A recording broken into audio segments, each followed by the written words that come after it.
依家分手只要一個 Facebook message， 死黨自自然然出現啦。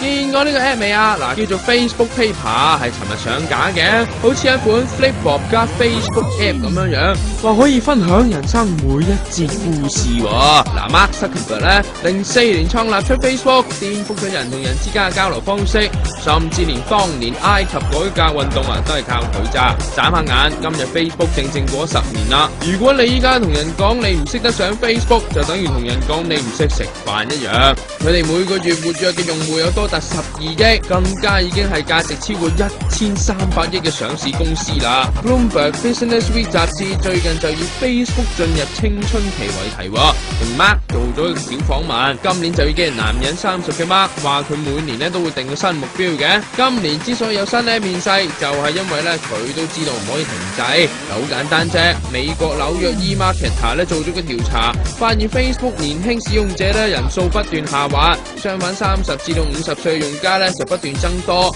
報告就話唔驚嘅，因為呢班用家嘅消費力好高，廣告收入唔會少，真係。如果變到好似咩樂園咁樣，借得啲嬸嬸伯伯玩，睇下阿媽仲驚唔驚啊嗱！所以咧阿媽依家已經開始想轉型噶啦，主打手機 app， 因為咧競敵已經越嚟越多，而且科技進步，人嘅興趣就變得更快。嗱，依家新 app 就出咗啦 ，Facebook 可唔可以走多另一個10年呢？